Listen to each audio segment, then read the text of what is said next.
Madame, Monsieur, bonsoir et bienvenue à ce rendez-vous d'information sur Spectrum et Télévision. Il est 20h. Phénomène de microbes, alerte maximale dans la capitale économique du Cameroun, alors que le gouverneur de la région du littoral annonce des mesures fortes contre des jeunes délinquants qui sèment la terreur dans la ville de Douala, capitale économique.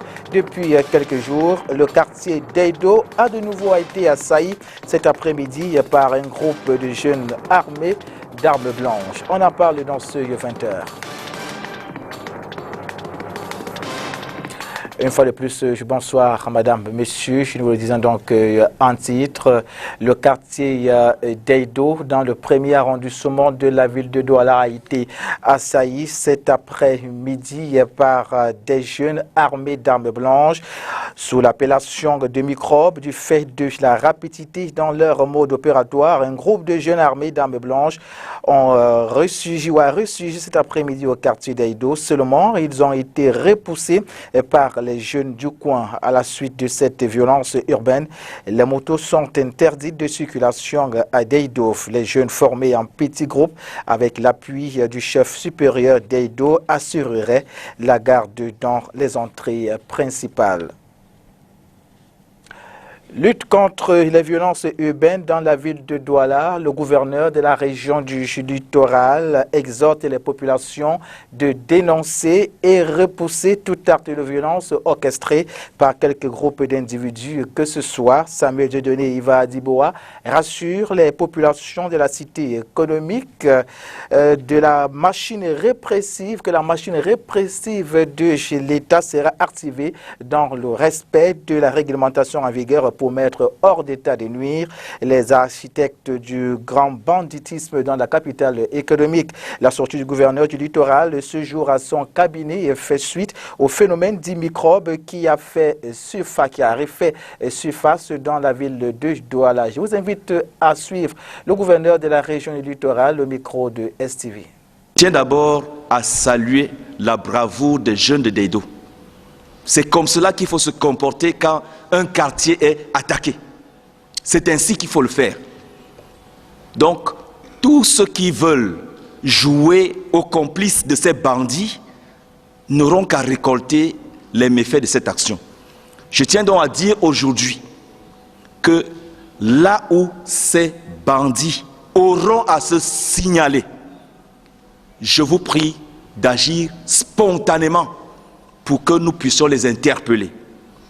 Et nous allons appliquer dans toute sa rigueur les dispositions légales et réglementaires en matière de grand banditisme au Cameroun. Je dis bien selon la loi et les règlements. Ils auront de nos nouvelles. Donc je tiens à rassurer les uns et les autres de ne pas se laisser aller dans une forme de manipulation des bandits qui deviennent déjà manipulés par qui que ce soit. Non, il n'y a rien de politique dedans.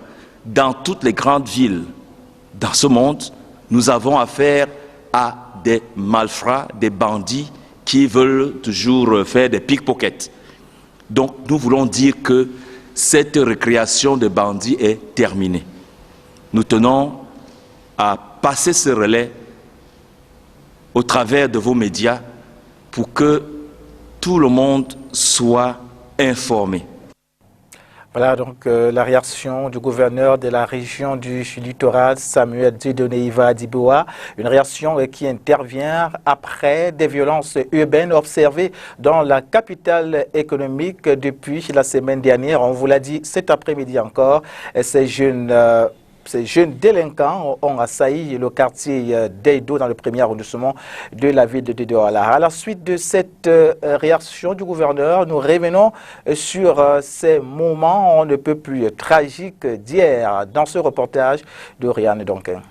C'est par des messages et vidéos via les réseaux sociaux que l'alerte a été donnée. Les microbes sont à Deido. C'est la débandade générale, les commerces ferment. La célèbre rue de la Joie pâlit. N'étant pas leur première incursion dans ce quartier du premier arrondissement de la ville de Douala, les microbes ont eu en face d'eux des antibiotiques.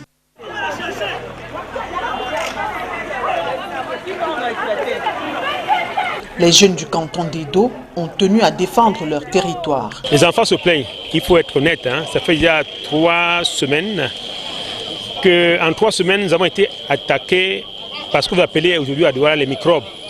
C'est-à-dire ce groupe de petits gangs, là, de voyous, qui sèment le désordre un peu dans tous les quartiers.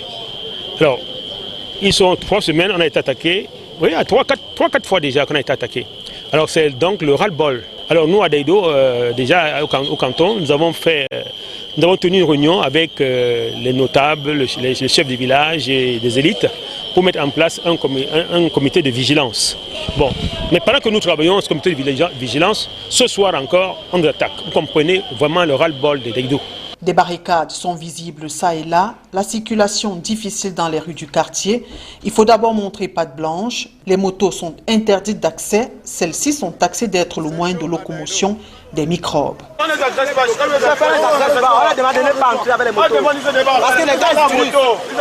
sont sur les motos ne sont pas des agresseurs. Tous ceux qui sont sur les motos ne sont pas des agresseurs. Il ne faut pas faire ça. L'antibiotique devant être bien utilisé pour éviter toute résistance des microbes et donc situation difficilement gérable, les autorités administratives et autres forces de maintien de l'ordre et de sécurité sont descendues sur le terrain prendre le relais. La population elle-même s'est organisée pour empêcher que cela n'entre à Deido. Apparemment, ils sont venus avant, par surprise, comme d'habitude, et les populations se sont rapidement regroupées pour les chasser hors du quartier d'Edo. Et nous sommes là et vous voyez, ils sont en train de guetter. Mais je leur ai dit que comme les forces de l'ordre sont déjà là, ça ne sert à rien qu'ils s'agglutinent encore sur la chaussée. Donc ils laissent les forces de l'ordre faire le travail. Quelques-uns de ces microbes ont été interpellés et répondront de leurs actes devant la justice. Parlons à présent de rentrée scolaire 2020-2021. Ce 12 octobre 2020 était donc rentrée pour les tout-petits de la maternelle, le premier détachement de son environnement familial, le premier contact avec l'extérieur et des inconnus. Pleurs et jeux ont rythmé ses premiers moments. Un qui s'est conduit comme un grand garçon, c'est Salam Blair. Nos reporters l'ont rencontré ce jour. Regardons plutôt ce reportage. Habitué à sortir de son lit aux environs de 9 h pour ce lundi 12 octobre 2020, c'est à 7 h du matin que Chalman sera réveillé. C'est jour de rentrée scolaire pour les tout-petits de la maternelle. Après le réveil, direction les toilettes pour le bain, pendant que les derniers plis de l'uniforme sont redressés. Notre écolier vêtu, place au petit déjeuner. Toute la maisonnée debout s'active aux autres préparatifs. Gamelle, goutte, visière, couche pour Chalman, 2 ans, qui va en prématernelle. Son calme et sa sérénité pour cette première séparation avec son milieu familial résultent d'une préparation psychologique en amont. Nous le préparons depuis hier. Nous lui avons fait comprendre qu'il doit se lever tôt, prendre son bain. Depuis hier, il regarde son cartable, son uniforme. Certes, c'est encore nouveau pour lui, mais je pense qu'il va bientôt s'y faire.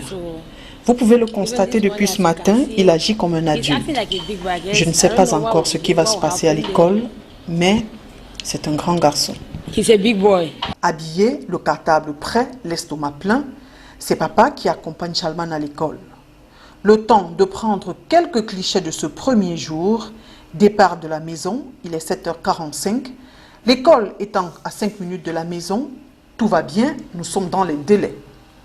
7 h 50, arrivé à l'école, ici tout démarre à 8 h. C'est un Chalman confiant qui rentre à l'école. Peut-être parce que son papa est à côté, ou que non. Celui-ci sera vite oublié. Chalman va déjà à la découverte de ce nouvel environnement où il passera désormais ses journées. Et comment ne pas être heureux lorsqu'on se retrouve dans une salle pleine de jeux? Comme papa, je sais conduire.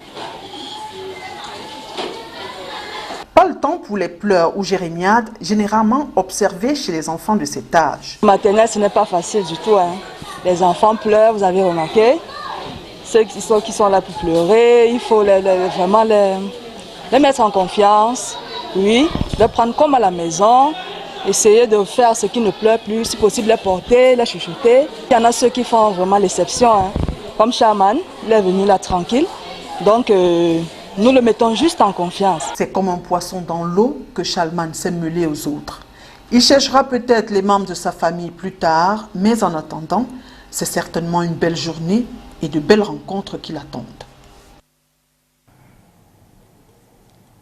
Rentrée scolaire 2020-2021, on en parle encore une semaine après ces hostilités scolaires. Comment les parents gèrent-ils le système de mi-temps instauré par le gouvernement? Quelques-uns se sont confiés au micro de Olivier Boziqueux depuis la capitale politique. On n'a pas encore adopté le système de mi-temps. Bon, c'est ça qu'on attend pour le moment. Aussi, ça sera vraiment le système d'avant. Parce qu'avant, ça partait de 7, soit 8 jusqu'à 14 h, et puis 14h30 jusqu'à 17h30, si j'ai bonne mémoire. Bon, je ne sais pas si ça sera le cas. Le système de mi-temps, c'est bon. C'est bon. Surtout avec la fameuse maladie là. Vous voyez, le gouvernement a pris vraiment des bonnes mesures pour vraiment combattre ça. Parce que il semblerait que cette maladie se propage là où il y a beaucoup de gens. Et avec le congèlement des salles de classe, je pense que ça va aller si tout le monde applique le lavage des mains, le port de masque et tout ça. Vu que le système primaire au Cameroun, il y a la majorité des écoles du centre font la mi-temps. Donc pour certaines, ce n'est pas étrange. Pour d'autres, bon, c'est étrange. Mais dans les villages, le système de mi-temps ne peut pas être effectif parce qu'il n'y a pas assez d'effectifs aussi. Et dans certains lycées, comme le lycée d'Akono, on ne peut pas faire on ne peut pas faire les mi-temps parce qu'on n'a pas assez d'effectifs. Si on a peut-être 7-8 élèves, pourquoi ferons-nous les mi-temps dont on considère le plein temps? Vu le système de mi-temps, les choses se compliquent encore. Et quand on parle de 50 élèves par classe, c'est encore dur pour nous. Si bien que nous ne sommes pas encore situés si vraiment ces enfants vont fréquenter cette année. C'est encore dur. À mon époque, vu mon âge, c'était même, je faisais l'école catholique, je n'ai pas fait le collège, nous on n'avait pas les mi-temps. Il n'y avait que le plein temps. Et même mes enfants n'avaient pas fait les publics, ils faisaient les privés catholiques. Là-bas, il n'y avait toujours pas de mi-temps. Maintenant, je ne peux pas juger si on voit bien que les mi-temps sont bien pour que, parce qu'il y a des écoles où il y a beaucoup d'élèves dans une classe. Je crois que le système de mi-temps est aussi bien. Bon, le système de mi-temps est difficile. Difficile surtout pour les élèves qui vont aller dans l'après-midi. Et on se dit que les cours ne seront pas à même pour... Le train de la rentrée scolaire est en marche depuis le 5 octobre 2020, une année marquée par une crise sécuritaire, une crise sanitaire mondiale. Il s'agit ici du coronavirus. Malgré cela, les parents se sont battus à inscrire leur progéniture dans les établissements scolaires. Toutefois, des difficultés subsistent. Quelques-uns ont été rencontrés dans la ville de Yaoundé ce jour. Suivant plutôt les réactions au micro de STV. On a beaucoup de difficultés pour la rentrée scolaire de cette année. Je me suis battu, mais je n'ai pas fait tout le nécessaire. Jusqu'à présent, je n'ai pas pu terminer. Donc, je suis encore en train de me battre. Vraiment, si on pouvait nous ramener encore les avances subventions, là, je ne sais pas pourquoi on a suspendu ça. Après avoir 7 mois de vacances, il y avait de quoi se préparer en avance. Il n'est pas attendre le jour J pour le faire. Je l'ai fait avant, on s'en à l'école, sans problème. Les parents étaient fatigués avec ces enfants qui dérangeaient tellement et tellement. Tout le monde a commencé dès le premier jour. Nous sommes tous préparés. Et la rentrée a été effective le 5 octobre. Bon, on a tout acheté, mais les difficultés n'en manquent pas. Vous savez, le moment avec le Covid et tout, il y a eu trop de difficultés. On a juste fait avec le nécessaire. Je les ai fait inscrire. Bon, pour le moment, les cahiers, les documents, disons que presque les documents, je n'ai pas encore fini avec les documents, quoi. Mais avec l'inscription, ça va quand même. Ils sont allés à l'école. Bon, tu sais que quand ça commence comme ça, on les regroupe dans une salle, bon, afin de les repartir après, puisque les inscriptions continuent encore. À la maison, ça s'est bien passé, mais je n'ai que des petits enfants qui vont à l'école. Mais à la maison, ça va. Les enfants ont eu les fournitures. J'ai encore des enfants qui sont à la maison, malgré le résultat qui n'était pas bien année qui venait de finir. Bon, on cherche encore des établissements pour eux. Il y a déjà les fournitures, mais pas tous les fournitures parce qu'il faudra encore... On achète au fur et à mesure. Je ne sais pas si le gouvernement a un peu réfléchi dans ce sens où ceux qui sont, ou alors les parents qui n'ont pas les moyens, leurs parents et leurs enfants vont faire comment s'ils restent à la maison. Quand on demande au chef d'établissement de respecter ce nombre, cet effectif de 50 élèves par classe. Le leader du mouvement pour la renaissance du Cameroun attaque l'État du Cameroun en justice. Le procès s'ouvre le 15 octobre prochain devant le tribunal de première instance de Yaoundé, centre administratif. Maurice Kamto porte plainte contre l'État du Cameroun représenté par le ministre de l'administration territoriale Paul Atanga-Ndji, le délégué général à la sécurité nationale Martin Mbargangele et le secrétaire d'État à la défense chargé de la gendarmerie nationale. Les détails, c'est dans ce reportage de Mireille Sabdier. Opposant farouche au régime Biya, c'est depuis le 21 septembre 2020 que le président national du mouvement pour la renaissance du Cameroun est en résidence surveillée. Ce dernier subit ainsi les conséquences de son appel à manifestation publique pour déloger le président de la République à Itoudi. Il revendique aussi par ailleurs le retour de la paix dans le nord-ouest et le sud-ouest avant l'organisation de toute élection régionale. Cela fait donc déjà 3 semaines que Maurice Kamto n'est ni en prison ni en liberté. Yaoundé maintient le grand flou sur son statut. Il est selon ses avocats séquestré dans sa résidence à Yaoundé. Dans une note qui date de ce dimanche 11 octobre 2020, ses avocats annoncent un nouveau procès contre l'État du Cameroun. L'objectif ici est de permettre à Maurice Kamto de recouvrer la liberté d'aller et venir. Dans sa plainte, le président national du MRC accuse les autorités en charge du maintien de l'ordre des voies de fait administratives, indiquant que le professeur Maurice Kamto, instigateur des marches de protestation du 22 septembre dernier pour appeler au départ du président Paul Biya, est accusé par les autorités d'être à l'origine d'un projet insurrectionnel au Cameroun. L'opposant camerounais, deuxième à la dernière élection présidentielle de 2018 avec 14% de voix, conteste la légalité de cette assignation de faits, dit-il, dans la mesure qu'il n'aurait pas été notifié ni entendu par les autorités judiciaires. Rappelons que le tribunal de première instance de Yaoundé a rejeté la semaine dernière la requête introduite par les avocats de Maurice Kamto sollicitant la levée de cette assignation à résidence. Quelle est la situation alimentaire au Cameroun? La réponse à cette interrogation interviendra à la suite d'une enquête menée par les experts en la matière. Dites-vous, Mireille Sabdier, une fois de plus. Quelle est la situation globale de la sécurité alimentaire et nutritionnelle au Cameroun? Après les résultats des régions du sud-ouest et du nord-ouest présentés en mars 2020, c'est au tour des régions du sud, centre et littoral de passer en revue.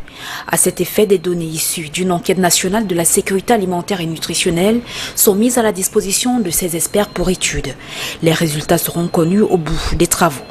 Mais avant d'y parvenir, il faut dire que c'est la toute première fois que cette enquête adossée sur un cadre harmonisé d'identification des zones à risque et d'analyse des populations en insécurité alimentaire au Cameroun se déroule dans les capitales politiques et économiques du pays. Heureusement, avec cet atelier et les outils que nous allons utiliser pour analyser la situation, après plus de 2 semaines d'enquête et de collecte de données dans les 58 départements, les 10 régions du Cameroun, nous allons passer une semaine intense ici pour regarder les informations, regarder ceux qui sont partis sur le terrain, qu'est-ce qu'ils ont apporté comme information, comment la situation d'insécurité alimentaire et nutritionnelle est dans le Cameroun. Habituellement, on fait pour certaines régions et cette fois-ci, il faut reconnaître l'effort que l'État camerounais a mis en place avec ses partenaires pour couvrir et collecter les données sur l'ensemble du territoire du Cameroun qui va nous permettre dans 2 semaines d'avoir une information sur l'insécurité alimentaire et nutritionnelle au Cameroun. Cette analyse se déroule dans un contexte marqué par la pandémie liée au coronavirus. Si la situation sanitaire semble sous contrôle au Cameroun, les conséquences économiques de la Covid-19 sont très désastreuses pour les populations. Les effets directs sur les filières agricoles sont multiples, notamment difficultés de production et difficultés de commercialisation aggravées par l'extraversion des filières et surtout par des mesures prises qui favorisent les grossistes et les importations agroalimentaires alimentaire. En outre, le risque d'une diminution de l'offre des produits agricoles se profile à moyen terme, indique le ministère de l'Agriculture et du Développement rural. Selon cette institution, avec cette pandémie, une crise d'accès à l'alimentation est à redouter. Après le match nul concédé samedi dernier contre le Soudan, un match aller, les Lions à Prime rencontrent la même sélection soudanaise demain au match pour le compte du match retour. Occasion pour Clément-Yves Aroga de réajuster sa stratégie. Ce matin, ils ont eu une séance d'entraînement suivie par notre reporter Olivier Bouzike. Durant le match aller de samedi dernier contre le Soudan du Sud, plusieurs joueurs alignés dans la tanière des Lions à Prime n'ont pas répondu aux attentes de Clément Aroga et son staff. Samedi, les gars n'ont pas vraiment donné le meilleur d'eux. Conséquence, 8 joueurs dont le capitaine Marc Aujon ont été écartés du groupe. Je l'ai dit tantôt, la sélection camerounaise de football est ouverte à tous les meilleurs joueurs. Donc quand vous êtes en sélection, il faut être en compétition. En perpétuelle compétition tous les jours. Tous les jours des entraînements, il faut être au top. Les matchs, il faut être au top. Donc, on veut le joueur top, il faut travailler. Le sélectionneur national n'exclut pas leur retour dans la tanière. Cependant, les 5 nouveaux joueurs sélectionnés pour les remplacer ont démarré les entraînements ce matin aux côtés de leurs coéquipiers. Il y a les anciens et on va les accueillir comme il faut. Et après, oublier ce qui s'est passé hier.